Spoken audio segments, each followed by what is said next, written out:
My name is Morgan Curry. I'm 8 months pregnant, and last night I watched my husband stare at a baby shower gift card like it had a gun to his head. He didn't speak at first. He just stood there, motionless, while I sat on the couch surrounded by pastel balloons until I looked up and saw his face. Gray. Stiff. Frozen in that way people get when they're trying to act normal, but something is very, very wrong. "Babe?" I asked. "What is it?" He blinked, like he'd just come out of a trance, then glanced down at the envelope again, the plain ivory one sitting on top of a polka dot gift bag from my parents. "Don't touch it," he said quietly. I laughed. "It's a card, Caleb. What do you think is going to happen? Confetti bomb?" But he didn't smile. Instead, he took a slow step back and looked at me in a way I'll never forget, like he was trying to see inside me, like he was searching for something. "Morgan," he said, almost a whisper. "Are you feeling okay?" I blinked. "Yeah, why? Do you feel dizzy? Sick? Anything weird?" "No," I said slowly. "I feel fine. Why are you looking at me like that?" He looked down again. Then he reached toward the envelope, hesitated, and pulled his hand away. That's when something inside me, something ancient, maybe maternal, maybe primal, tensed. I stood up and walked toward him. And I saw it. The handwriting, the ink, the name. The envelope wasn't addressed to me. Not entirely. It said, Morgan. And underneath that, in faint cursive that looked like it had been erased and rewritten, Monica. My mother's name. That was when my chest tightened. I hadn't spoken to my parents much in the last year, but they were here today. They brought gifts, smiled for photos, hugged me, laughed with the other guests like everything was normal. So why was there a gift card addressed to her? I picked up the envelope anyway. "Morgan, don't..." Caleb stepped forward, but I'd already opened it. Inside, there was no actual card, just a folded sheet of notebook paper, lined, torn on the edge. I opened it carefully and felt something cold run through my arms as I read the first line. "You said you'd never tell him the truth. We had a deal." I stared at it. The handwriting wasn't my mom's. It was mine. The penmanship, the curves in the R's, the way the loops slanted too far left. It was mine, but I had never written this. "Don't act surprised, Morgan. You know how this works. You wanted out, but you never actually left, did you?" I dropped the paper like it burned. Caleb picked it up with trembling fingers, read it, then looked at me like I was a stranger. "What does this mean?" he asked. "I don't know," I whispered, but I did. Somewhere deep down, I knew. Because in that moment, in the middle of what was supposed to be the happiest day of my life, I felt it all come crashing back. A feeling I thought I buried years ago. The sound of my mother's voice. The weight of a secret so dangerous that I had convinced myself it never existed. I remember Caleb grabbing his phone. "I think we should call someone. Your dad. Maybe even the..." "No," I said. Too quickly. Because I needed a moment to breathe. And in that moment, the sound of a baby rattle falling from one of the opened boxes snapped me back. Flash. My mother. 8 years ago. Same living room. Same silence. Same look in her eyes as she handed me a white envelope. "You'll never speak of this again," she had said. "We fix it. We move on. And you live your life like this never happened. Understand?" I had nodded, too afraid to argue. And that night, she burned the envelope in the sink. But now that same handwriting was back. The same words, the same accusation, and it wasn't from her, it was from me, or someone who knew enough to fake it perfectly. I turned to Caleb. "Don't tell anyone, please, not yet." He stared at me, unsure. Then I heard it, a knock on the door, 3 quick raps. I froze. It was 10:32 p.m. Everyone had already left. No one was supposed to be here. We stood in silence for what felt like an hour. Caleb slowly walked to the door and looked through the peephole, then turned back to me with a pale face and whispered, "Morgan, it's your dad. He's alone, and he's crying. I wasn't always the kind of woman who second-guessed herself. I grew up learning to be quiet, to smooth things over, to be the one who understood both sides. My mom used to say that was my gift, that I was so good at not making things worse. But I don't think that's a gift. It's a muzzle, and I wore it for most of my life. Before I became a mother-to-be, I was just the daughter who didn't speak up. My mornings started early, even pregnant. I ran a small business from home, branding and content writing for women-owned startups. I didn't have fancy clients or splashy numbers to post on social media, but I made enough to pay for my half, and that mattered to me. I liked earning what I used. I liked being dependable. Still, every time I told people what I did, I got the same look, the polite head tilt, the nod, the kind that says, "Oh, that's cute, a hobby." Caleb never made me feel that way, not out loud. But I saw the difference in how people treated him. He worked in logistics at a large supply chain firm, and somehow just saying that made people listen. The irony? I helped him build his resume and rewrite his cover letters when he was job hunting. But when we went to dinners, everyone asked him what he did and barely glanced at me. I smiled through it. I always did, because I wasn't the kind of woman to stir the pot. I believed in softness, in showing up, in being the glue for others, even when no one noticed how hard that job really is. But some days it hurt, like when my mom called and said, "You're almost 34, Morgan. Don't you think it's time to focus on real work? The baby will need security." Or when she reminded me, subtly, that Caleb's family had better breeding, that his mother came from old money, and my dad was just a glorified mechanic who got lucky. I hated that I let those comments slide, but I had trained myself so well to be the peacekeeper, the interpreter, the translator of everyone else's moods. The quiet strength no one ever thanked.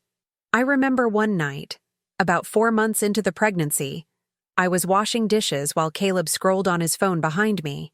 I had just finished a late client project and was humming to myself.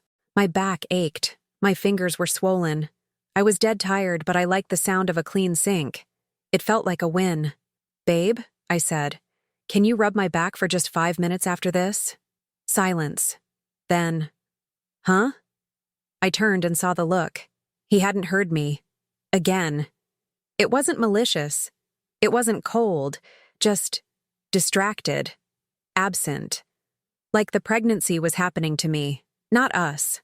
I smiled, nodded, and said, "Never mind. Little moments like that. They don't feel like betrayal when they happen. They just feel like disappointment. But if you stack enough of them together, they start to whisper something heavier, that you're carrying more than you thought." Still, I loved Caleb. I believed in us. We met at a holiday party thrown by my old college roommate. He was charming but not flashy, thoughtful in a way that wasn't performative. He noticed when I had spinach in my teeth and told me, quietly, before anyone else saw. That mattered to me. He never rushed my timeline. He let me talk through my fears about motherhood. He rubbed my belly and talked to the baby when he thought I was asleep. He was good, and maybe that's why I didn't tell him everything about my family. Because I was afraid the stain would spread. My mom and dad were a complex pair. High school sweethearts who stayed married out of muscle memory and managed to disguise control as tradition. They believed in keeping things in the family, and that meant secrets too. I learned early on that being the youngest meant being the audience to things I didn't understand. Whispered phone calls, cash payments tucked into envelopes, random drives that ended in tears and silence. Once, when I was 16, I asked my mom why she screamed at my aunt over the phone about some check being deposited too soon. She looked at me like I'd cursed at her. "You heard nothing," she snapped. "And if anyone asks, you were at church." That was the first time I realized the truth didn't matter as much as the version people could live with. So I became someone who edited reality, especially when it came to them. Caleb had met them, of course. At our engagement dinner, our wedding, Thanksgiving. They smiled. They brought wine. They asked him questions about his job. But they never asked much about me. It was like I was the bridge, not the destination, and I had made peace with that. Or so I thought. The baby changed things. Suddenly, my mother was calling more, asking to be involved. My father sent books about parenting from the 1980s. I smiled, thanked them, sent photos of the nursery. I didn't tell Caleb that I had to block their number 2 years ago for a month, or that I once considered cutting them out completely. Because we were rebuilding, they were showing up, and I wanted the baby to have grandparents. I told myself, people change. Give them a chance. Don't punish them forever. But there were signs. Tiny slights I ignored.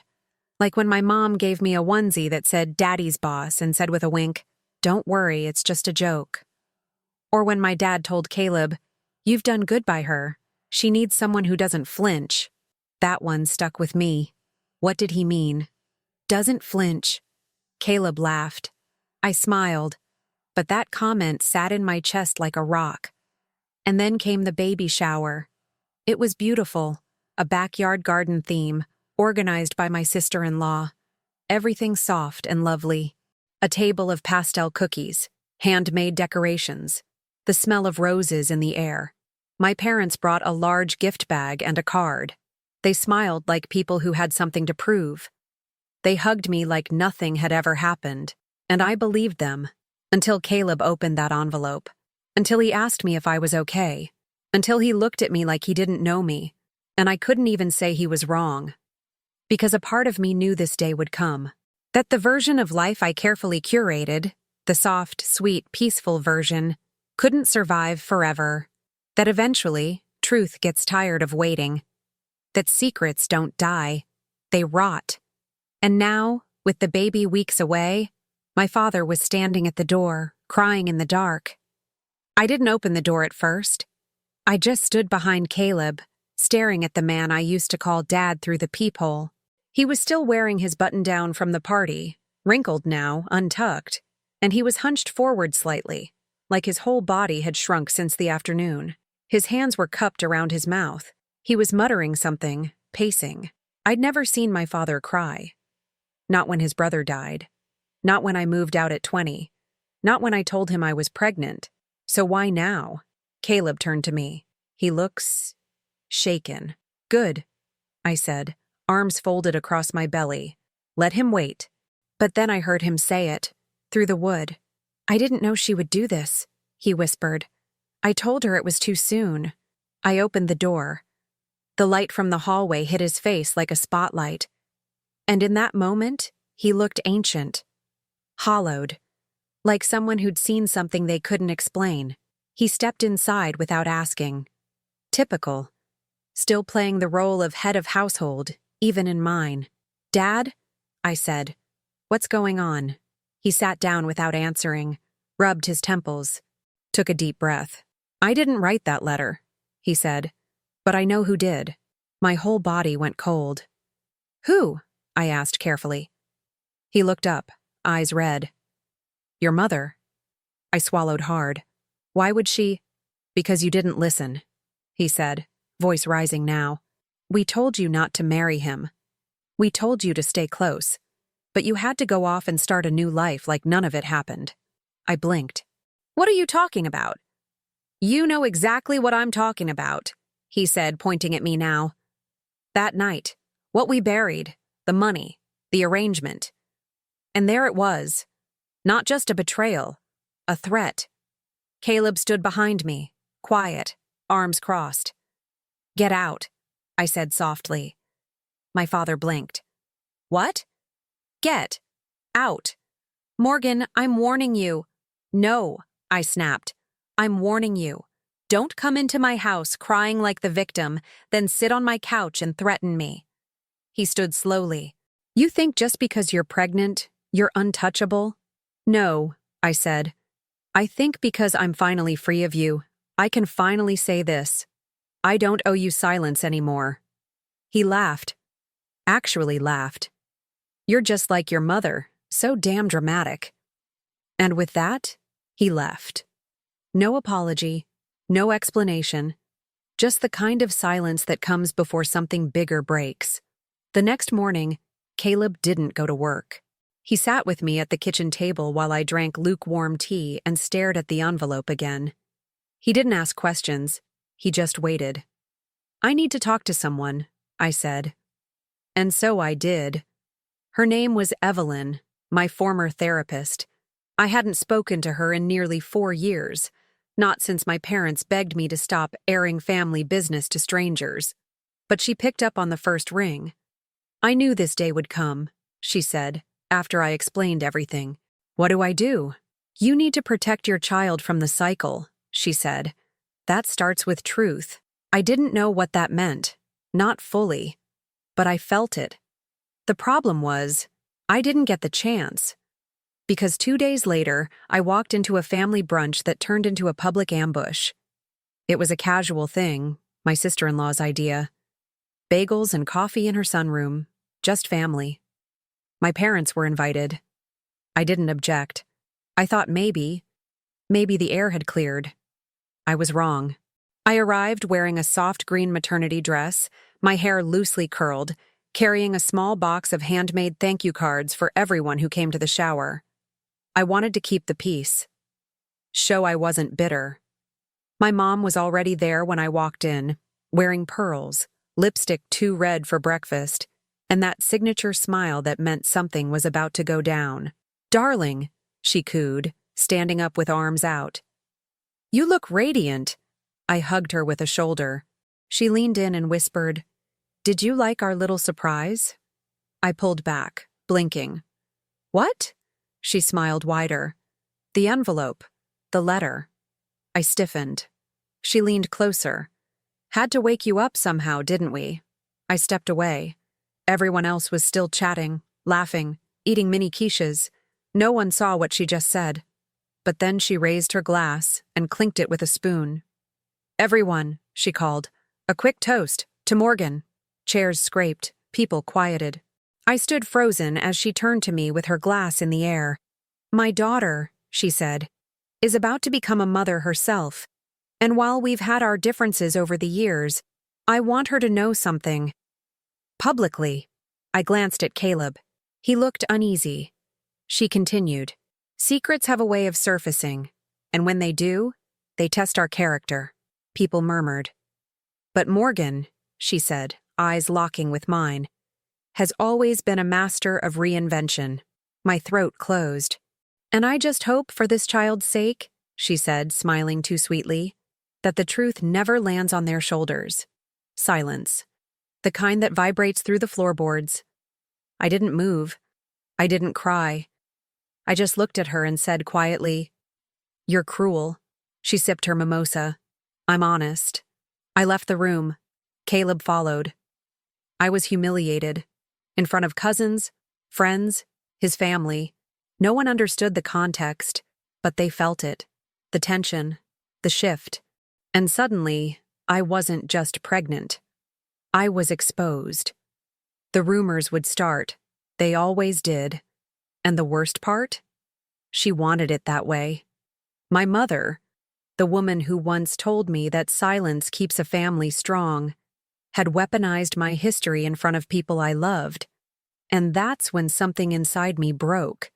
Not the fragile kind of break that makes you collapse. The clean kind. The quiet kind. The kind that precedes a decision.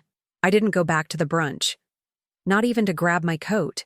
Caleb wrapped his jacket around my shoulders, walked me to the car in silence, and didn't ask a single question until we pulled into the driveway.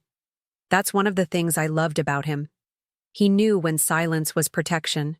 I went straight to the nursery and sat in the rocking chair, staring at the mobile above the crib. It spun slowly from the breeze, little stars swaying in soft circles. I kept watching until the world inside me stopped spinning too.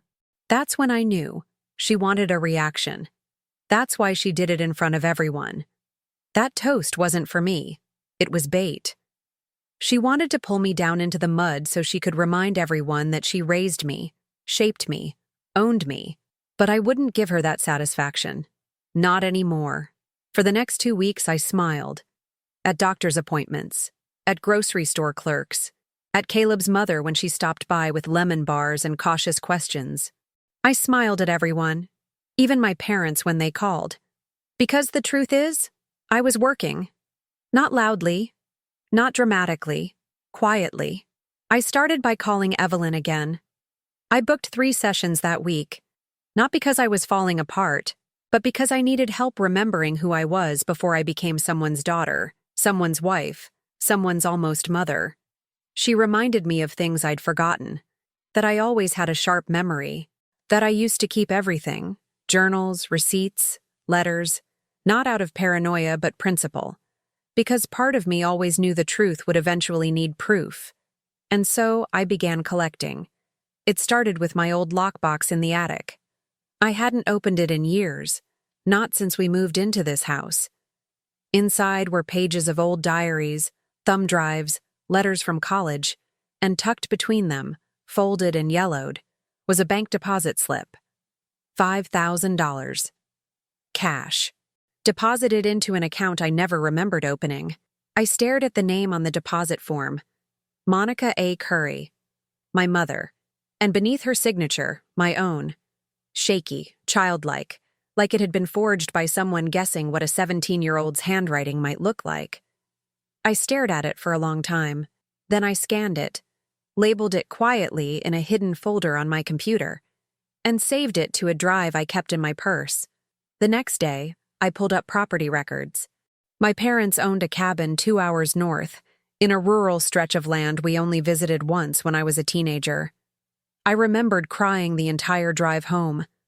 I remembered sitting in the back seat while my mother whispered something to my father, something about getting rid of it cleanly. I clicked through the records and found a lien on the property. Unpaid taxes, quietly accumulating interest. I printed the records, saved them too. Then I made a call to a lawyer I used to ghostwrite blog posts for, Ava Tran. Sharp, discreet, unflinching.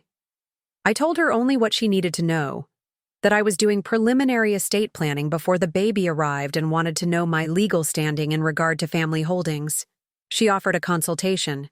It took 40 minutes. By the end of the call, I had a list of assets with my name legally tied to, some directly, others through proxy. Turns out, when you grow up in a family that hides money, you learn to bury things. But if you're patient, and you keep records, you can dig up the truth in places they forgot to check. Ava said something that stuck with me. Sometimes, the best way to expose a lie is to let the liar keep talking. So I let my mother keep talking. She texted me 2 days after the brunch. "Sweetheart, I hope you're not upset. That toast came from love. You know how emotional pregnancy can make people." I didn't respond. 3 days later. "Have you thought about who's going to care for the baby when you go back to work? We're happy to help. That's what family is for." Still, I said nothing. Silence, I realized, was power, especially when they were used to controlling the narrative. Meanwhile, I kept collecting. I requested medical records from the hospital I was taken to after that night I'd buried. The night no one ever talked about. I wasn't even sure there would be anything left after so many years, but to my surprise, there was. A vague ER visit, no details, just a note. Patient arrived disoriented, accompanied by adult guardians. No police report filed at patient request. I didn't remember signing that, but my mother's name was listed as the witness. I saved that too. And I started writing, not just collecting evidence, but my own story, line by line, version by version, so that no matter what came next, I'd never again forget what happened or be manipulated into someone else's version. The more I remembered, the stronger I felt. Not angry, not bitter, clear. Caleb noticed. "You've been quiet lately," he said one evening as we folded newborn clothes together. "Yeah," I said, "but I'm not confused." He looked at me. "About what?" "About who I am, or what I come from." He nodded slowly, like he didn't fully understand, but respected that I finally did. That night, after he fell asleep, I stayed up researching family trusts and conservatorship laws. I read about financial coercion, about how emotional abuse doesn't leave bruises, but it does leave trails. I bookmarked everything, and for the first time in years, I felt something I hadn't felt since before I got that envelope. In control. Not because I had screamed, but because I didn't need to anymore. I had evidence. I had a lawyer. I had a paper trail. And I had something even more dangerous than vengeance. Clarity. Let them think I'd gone quiet. Let them believe I was still the soft-spoken daughter who chose politeness over confrontation. Because when the moment came, when the truth finally landed, I wouldn't need to shout. I'd have proof, and they'd have nowhere to hide. The envelope was cream-colored, like the one they sent me, but this one didn't carry a threat. It carried consequences. I had Ava courier the documents to my parents' house on a Tuesday afternoon, a day chosen with care. My mother always hosted her women's circle that day, a group of sharp-tongued retirees and suburban philanthropists who wore silk scarves and compared donations like trophies. She liked to impress them, and on that Tuesday, she did. Just not the way she'd planned. I didn't hear the fallout directly, but I didn't have to. I knew my mother's social calendar well enough to predict the order of events. She'd see the envelope with my return label and open it immediately, expecting either apology or olive branch. Instead, she'd find the certified notice of legal discovery and pending petition. The expression on her face? I would have paid to see it. What she received was a formal request for deposition, an investigation into the financial transfers made between her and my father over a 5-year span during which they listed my Social Security number on 2 separate business filings without my knowledge. It wasn't a lawsuit. Not yet. It was a warning shot. And just like that, the roles shifted. I became the problem she couldn't control. The next day, I got a voicemail. My father's voice, gravelly, restrained, trying not to sound frantic. "Morgan, we need to talk." "What the hell are you doing? This isn't just about you. There are people involved, things you don't understand." He was right about one thing. I didn't understand everything. Not yet. But I understood enough. I understood that somewhere in their paper trail was a secret they couldn't afford to have unearthed. And I understood that silence no longer protected me. I didn't call back. Instead, I waited. It took 3 days. 3 days of silence from me. 3 days of panicked calls from them. And then, the knock. Not from my parents. From their lawyer. An older man with thinning hair and a Rolex that didn't match his scuffed shoes. He arrived unannounced and polite. "Ms. Curry," he said at the door. "My clients are eager to resolve this quietly." I didn't invite him in. "I'm sure they are," I replied. So was I. Once. He cleared his throat, reached into his briefcase, and handed me a document. It was a settlement offer. 10 pages. Short, clinical, and far less generous than they imagined it to be. In exchange for dropping all inquiries and signing a non-disclosure agreement, I'd receive a lump sum inheritance in advance. They called it a gesture of goodwill. I called it hush money. I handed it back without reading the numbers. "Tell them no," I said. "Tell them I'm not signing anything, and if they send another messenger, I'll file a public complaint." He blinked.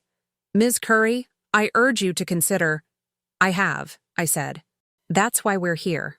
And I closed the door. I think that was the moment Caleb truly saw me. Not as his wife, not as the soon-to-be mother of his child, but as a woman who had stopped running. That night, I sat down at my computer and began uploading the files to a private server, one that would go live only if something happened to me or the baby.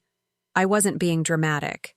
I was being thorough, controlled, strategic. Because the best revenge isn't loud, it's final. The following week, I attended a small charity brunch hosted by a local women's shelter, a cause my mother used to fund. I donated under my business name, quietly, anonymously. But when I arrived, someone must have mentioned it, because a journalist from a local features column pulled me aside. "You're Morgan Curry?" she asked. "The donor? We're highlighting contributors in next month's story." Can we quote you? I smiled. You can. Do you mind if we mention your family name as well? Your mother? No, I said gently. I'd rather keep this about what I'm doing, not where I came from. She smiled. Fair enough. Good for you. The article came out the next Monday. It was brief but powerful, and it hit the local paper like a whisper that traveled too far, a feature on emerging women leaders taking control of their family legacies. My name, my business, my voice. No mention of my parents. But everyone understood the omission, and it spread. Whispers turned into questions. Questions turned into distance. And suddenly, the invitations stopped arriving at their house. No more brunches. No more charity dinners. No more curated community influence. They weren't disgraced, just dismissed. They still had their money, their titles, their carefully curated lifestyle. But power isn't about what you have. It's about what people believe about you. And I had pulled back the curtain just enough to make people wonder. Wonder who they hurt. Wonder what they hid. Wonder why their daughter was nowhere near them and standing taller than ever. That was the revenge. Not a courtroom. Not a headline. Just the quiet crumbling of a reputation that once stood on silence and now had no foundation left. A week before my due date, I got one final message. A handwritten letter. No envelope. No return address. Just folded paper, slipped under our door while Caleb was at work. It was from my mother. You were always too much like me. That's why I tried to contain you. But I see now. I was the one afraid. Afraid of what would happen if you ever stopped needing me. And now you have. There was no apology. Just that confession. That fear. And I folded the letter without crying, because she was right about one thing. I didn't need her. Not anymore. The first invitation arrived 3 weeks after the baby was born. A cream envelope. Always cream. Inside was a formal letter, gold embossed and perfumed in something too strong, inviting Caleb and me to attend my mother's annual Family Legacy Luncheon, a private event held in the ballroom of the country club she so proudly donated to. The irony made me smile. That word, legacy, she'd used it so many times over the years, usually as a weapon. Whenever I tried to do something different, something that didn't fit her image, she'd say, "We have a legacy to uphold, Morgan. That means something." And now, suddenly, she wanted us in the room again. She wanted to reclaim the story, rewrite the ending, take pictures with the baby, repackage her motherhood in ribbon and light. I RSVP'd yes. Caleb didn't ask why. He just kissed my hand and said, "Let me know if you want me there or not." I smiled. This one's mine. The day of the luncheon, I wore black, simple, elegant. I tucked my hair behind my ears and wore the pearl earrings my grandmother left me. The ones my mother once told me didn't suit my face. I carried no notes, no documents, no plan to speak. Just presence. The ballroom was full of polished people with polished teeth.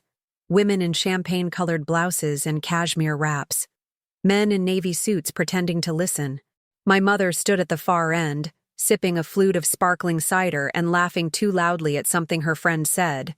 When she saw me walk in, her smile flickered. Not gone, but cracked. She made her way toward me, that familiar glide in her heels, half confidence, half choreography. "Morgan," she said, kissing the air beside my cheek. "You look rested." "I am," I said. There was a pause. She looked around, likely scanning for Caleb. "He's with the baby," I said. Another pause. "Well," she continued, smoothing her blouse, "I'm so glad you came. It means a lot, for the family to see us unified." I tilted my head.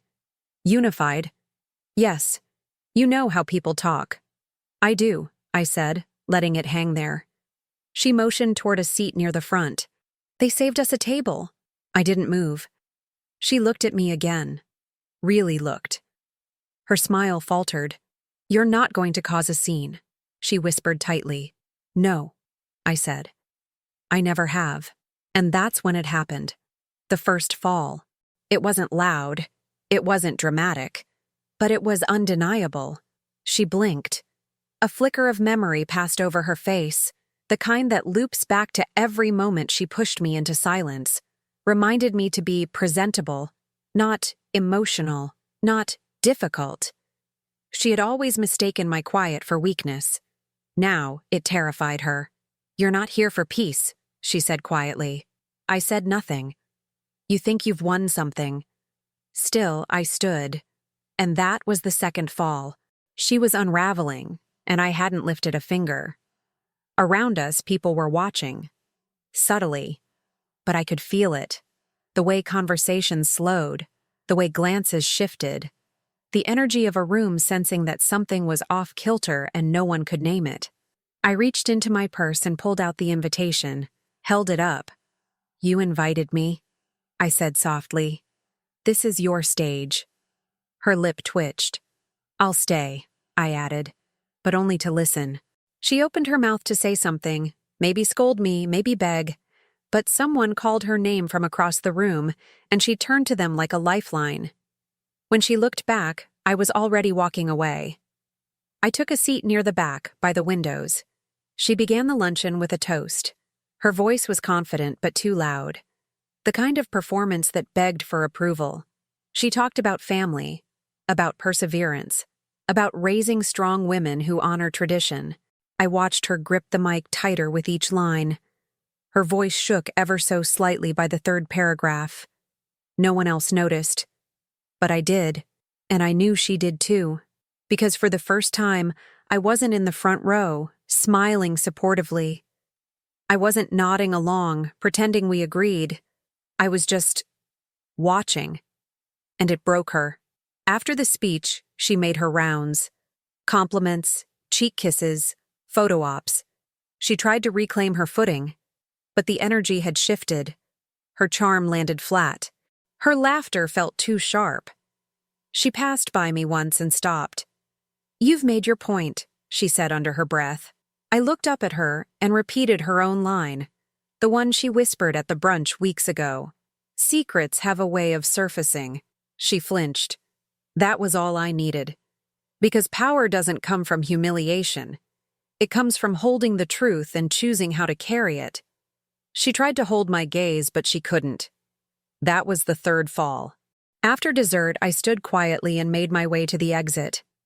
No announcement, no spectacle, but I felt the room follow me as I left. I didn't slam the door. I didn't deliver a dramatic final line. I simply disappeared. And in that silence, she drowned. The air was cooler than usual for May. I stood at the edge of the garden just as the sun was dipping low behind the trees, holding my daughter against my chest. Her head rested softly beneath my chin, her breath warm and slow, the kind of breath that teaches you to forgive the world, even when it doesn't ask for forgiveness. The house was quiet. Caleb had taken a nap on the couch, worn out after another round of late-night feedings. There were no phone calls, no visitors, no knocks at the door. Just the breeze, the rustle of trees, and the faint creak of the porch swing I hadn't sat on in years. I hadn't heard from my parents in over a month. No letters, no emails, no second offers, just silence. It was the kind of silence I used to dread. The kind I used to fill with anxious explanations and long text messages trying to make things right. But now, it felt like space, like air, like possibility. That morning, I'd gone through the last of the baby gifts, organizing what to keep, what to donate. At the bottom of one box, I found the cream-colored envelope again, the first one, the one that changed everything. I hadn't thrown it away yet. I wasn't sure why. I slipped it into my pocket and walked outside. There's something final about walking without a destination, the kind of motion that feels like a decision rather than a route. I reached the fire pit Caleb built last fall, a ring of stones and half-charred logs from an October evening when we made s'mores and laughed until midnight. I sat down on one of the wooden stumps and held the envelope in my hand. I didn't need to open it. I didn't need to read it again. I just needed to let it go. I held it over the flame. It caught quickly, edges curling inward, blackening, dissolving into heat and memory. No fanfare, no big symbolic gesture, just a quiet goodbye. Because the truth was, I wasn't angry anymore. Not in the way I used to be. Anger is loud. It needs an audience. But peace is silent. It doesn't announce itself. It just arrives, sits beside you, and stays. And I let it stay. As the final flecks of ash drifted upward into the darkening sky, I thought about legacy again, that word my mother loved to use. She believed legacy was something to preserve, protect, pass down like silverware. But she was wrong. Legacy isn't what you inherit, it's what you choose not to repeat. My daughter stirred slightly, her fingers brushing my collarbone. I looked down and smiled. She would grow up knowing the truth, not the details, not the ugliness, but the essence. That silence isn't strength, and that speaking up isn't betrayal. It's protection. For yourself. For the future. I used to think family was something fixed, blood, names, history. Now I knew better. Family is what you build with care, with choice, with truth. Caleb stepped outside, blinking against the sunset. She asleep? Just about, I whispered. He walked over, sat beside me, and kissed her tiny forehead.